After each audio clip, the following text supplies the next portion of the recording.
Alright, guys. We're on the last chapter, which is not actually a chapter, it's the epilogue. It's called An Occasion. The last one. This is it. And then we're going to go on to New Moon, and then I'm going to read the rest of the Twilight books. And then I was thinking, because I've gotten some requests for the Hunger Games, so that might be after I read all the Twilight books. So it'll be a while, but that's what I'm planning on after all these. So if you agree, if you want to read along to the Hunger Games, those will be a lot faster than these books though. So anyway, epilogue on An Occasion. Edward helped me into his car, being very careful of the wisps of silk and chiffon, the flowers he just pinned into my elaborately styled curls, and my bulky walking cast. He ignored the angry set of my mouth.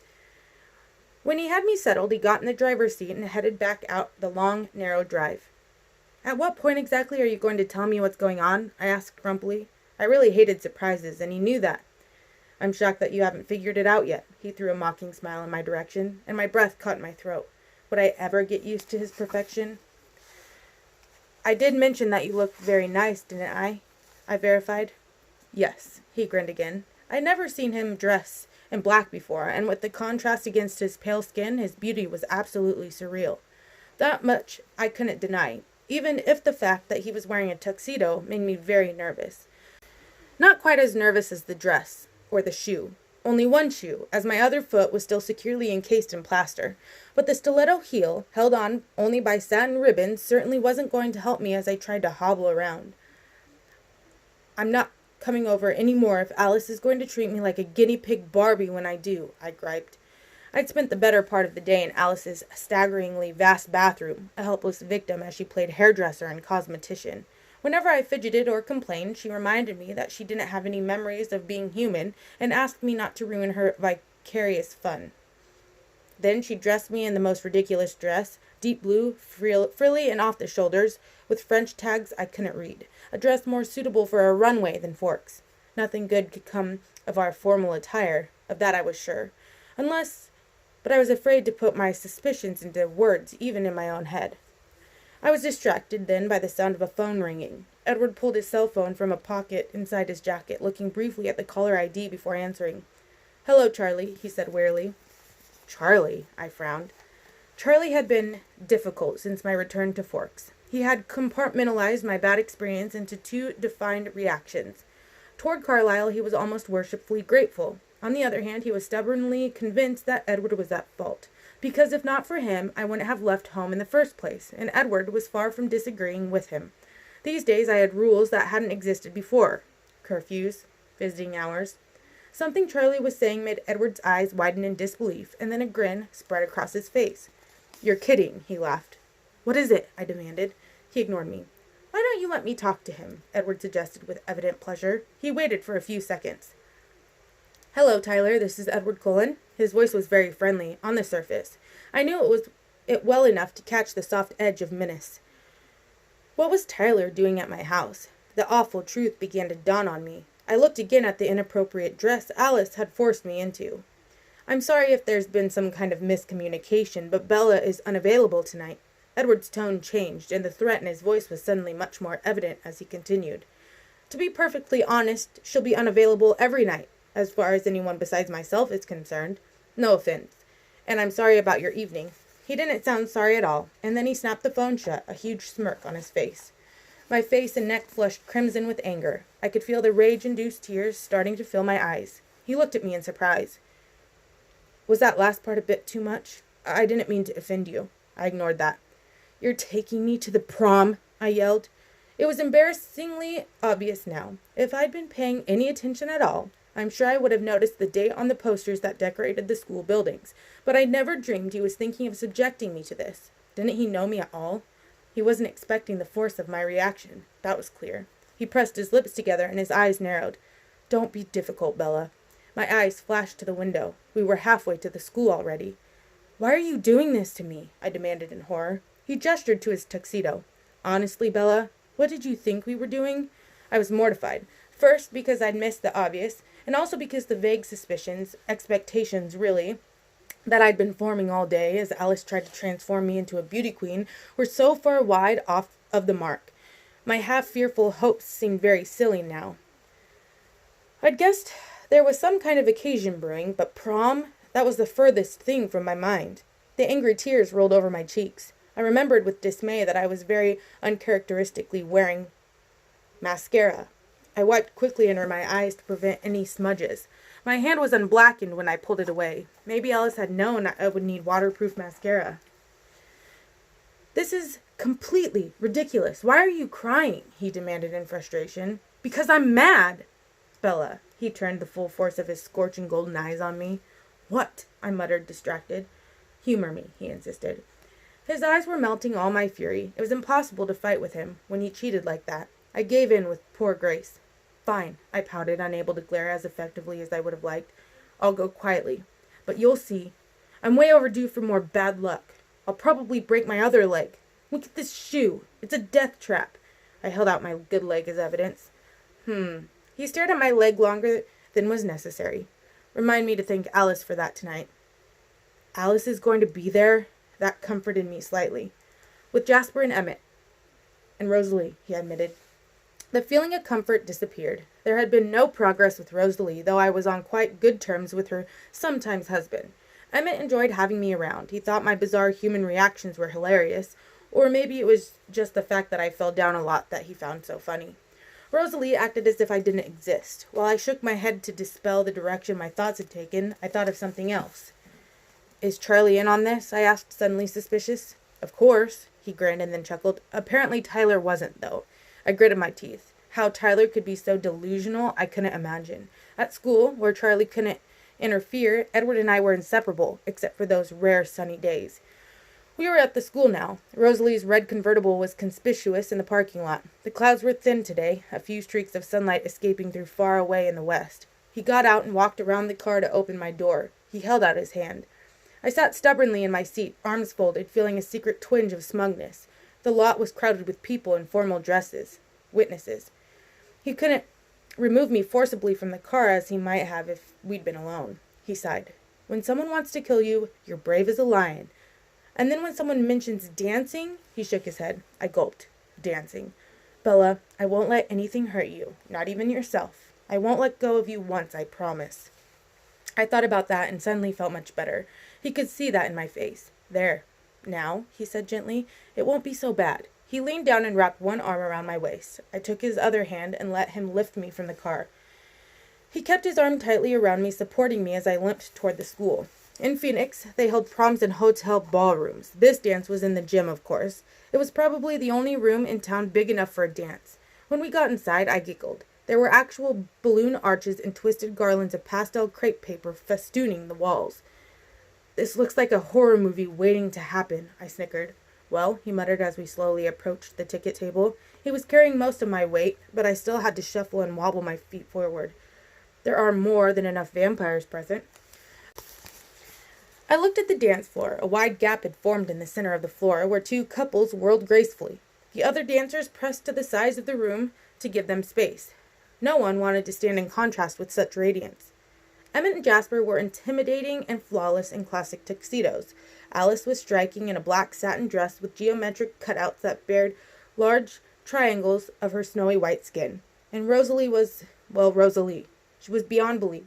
Her vivid scarlet dress was backless, tight to her calves where it flared into a wide ruffled train, with a neckline that plunged to her waist. I pitied every girl in the room, myself included.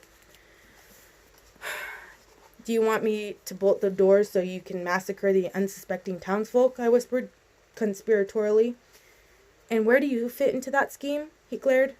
"Oh, I'm with the vampires, of course." He smiled reluctantly. "Anything to get out of dancing." "Anything."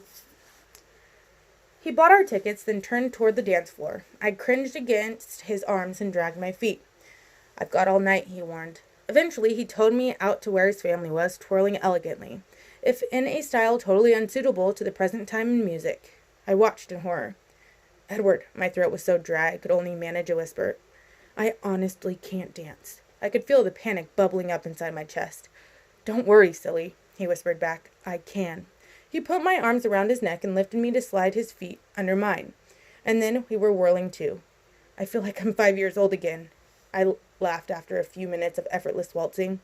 You don't look 5, he murmured, pulling me closer for a second so that my feet were briefly a foot from the ground.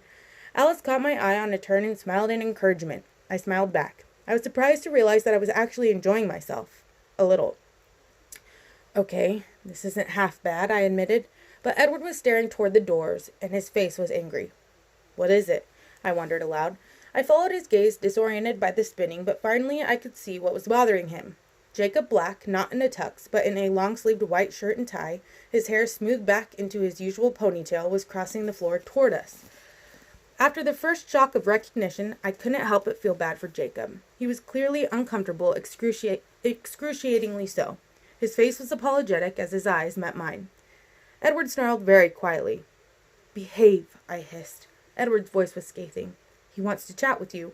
Jacob reached us then, the embarrassment and apology even more evident on his face. Hey, Bella. I was hoping you would be here. Jacob sounded like he'd been hoping the exact opposite, but his smile was just as warm as ever. Hi, Jacob. I smiled back. What's up? Can I cut in? He asked tentatively, glancing at Edward for the first time. I was shocked to notice that Jacob didn't have to look up. He must have grown half a foot since the first time I'd seen him. Edward's face was composed, his expression blank. His only answer was to set me carefully on my feet and take a step back. Thanks, Jacob said amiably. Edward just nodded, looking at me intently before he turned to walk away. Jacob put his hands on my waist, and I reached up to put my hands on his shoulders. Wow, Jake, how tall are you now? He was smug. 6'2". We weren't really dancing. My leg made that impossible. Instead, we swayed awkwardly from side to side without moving our feet. It was just as well. The recent growth spurt had left him looking gangly and uncoordinated. He was probably no better a dancer than I was. So, how did you end up here tonight? I asked without true curiosity. Considering Edward's reaction, I could guess. Can you believe my dad paid me $20 to come to your prom? He admitted, slightly ashamed. Yes, I can, I muttered. Well, I hope you're enjoying yourself at least. Seen anything you like? I teased, nodding toward a group of girls lined up against the wall like pastel confections. Yeah, he sighed, but she's taken. He glanced down to meet my curious gaze for just a second, then we both looked away embarrassed. You look really pretty, by the way, he added shyly. Thanks. So, why did Billy pay you to come here? I asked quickly, though I knew the answer. Jacob didn't seem grateful for the subject change. He looked away, uncomfortable again. He said it was a safe place to talk to you. I swear the old man is losing his mind. I joined in his laughter weakly. Anyway, he said that if I told you something, he would get me that master cylinder I need, he confessed with a sheepish grin. Tell me then. I want you to get your car finished, I grinned back. At least Jacob didn't believe any of this. It made the situation a bit easier. Against the wall, Edward was watching my face, his own face expressionless. I saw a sophomore in a pink dress eyeing him with timid speculation, but he didn't seem to be aware of her. Jacob looked away again, ashamed. Don't get mad, okay? There's no way I'll be mad at you, Jacob, I assured him. I won't even be mad at Billy. Just say what you have to. Well, this is so stupid. I'm sorry, Bella. He wants you to break up with your boyfriend. He asked me to tell you, please. He shook his head in disgust. He's still superstitious, eh? Yeah. He was kind of over the top when you got hurt down in Phoenix. He didn't believe. Jacob trailed off self-consciously. My eyes narrowed. I fell. I know that, Jacob said quickly. He thinks Edward had something to do with me getting hurt. It wasn't a question, and despite my promise, I was angry.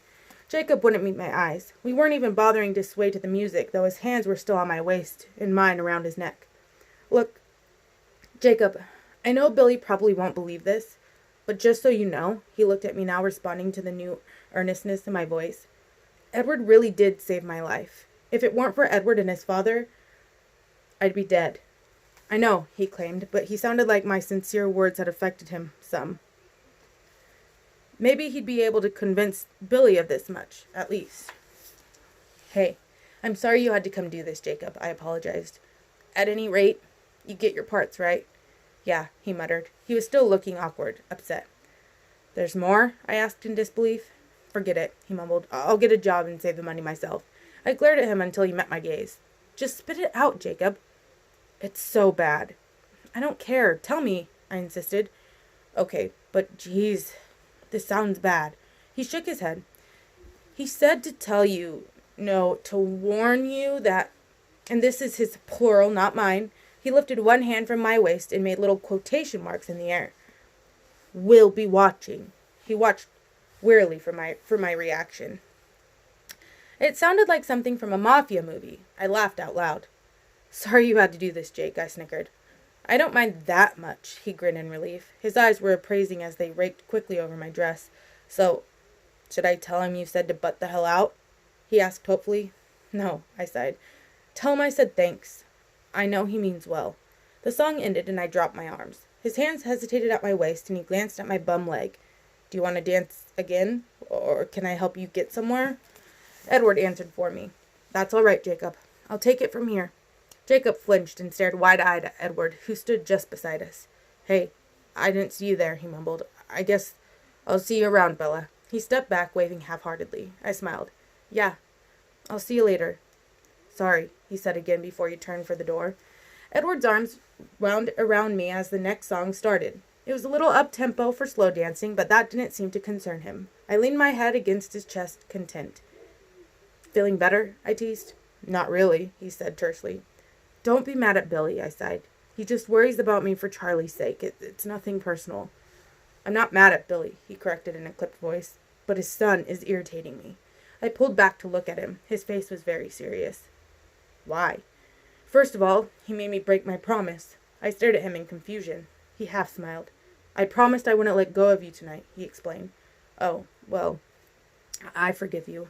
Thanks. But there's something else, Edward frowned. I waited patiently. He called you pretty, he finally continued, his frown deepening.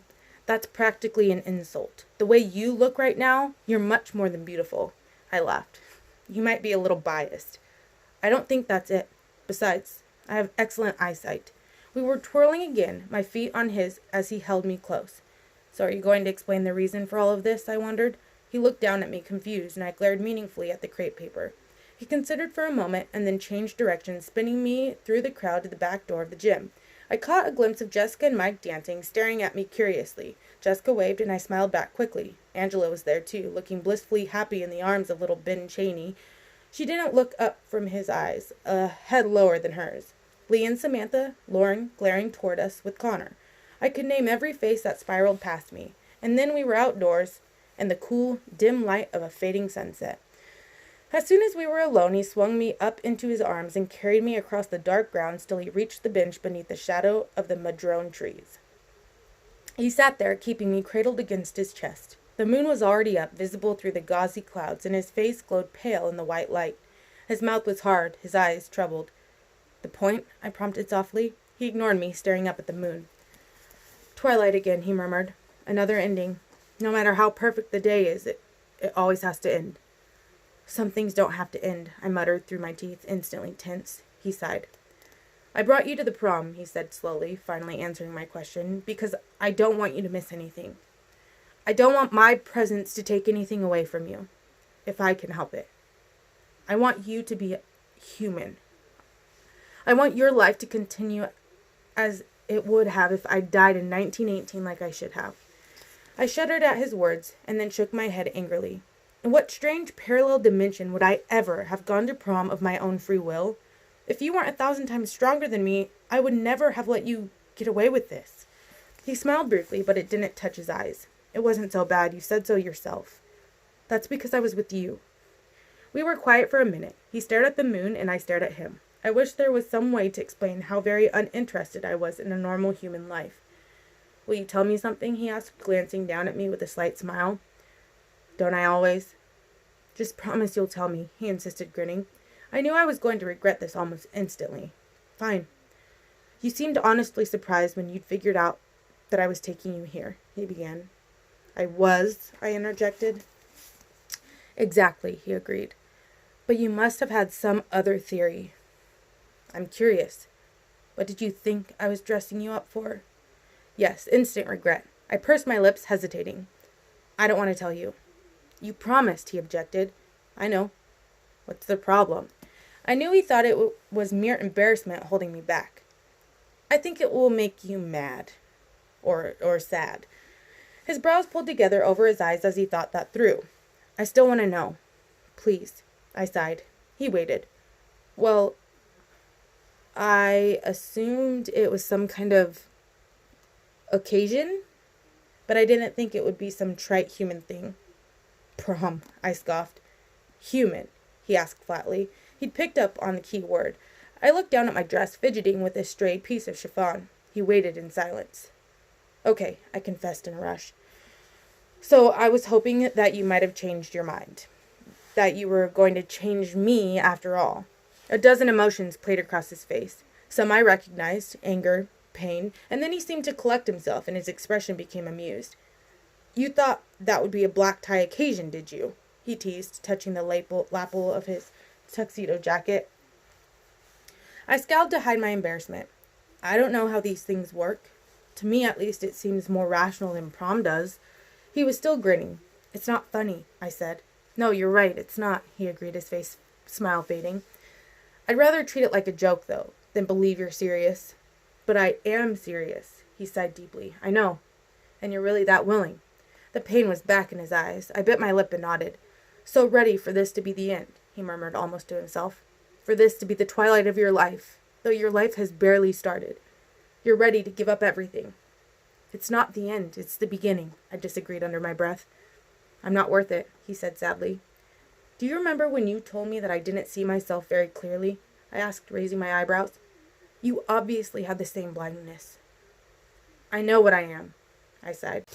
But his mercurial mood shifted on me. He pursed his lips and his eyes were probing. He examined my face for a long moment. You're ready now, then, he asked. I gulped. Yes? He smiled and inclined his head slowly until his cold lips brushed against the skin just under the corner of my jaw.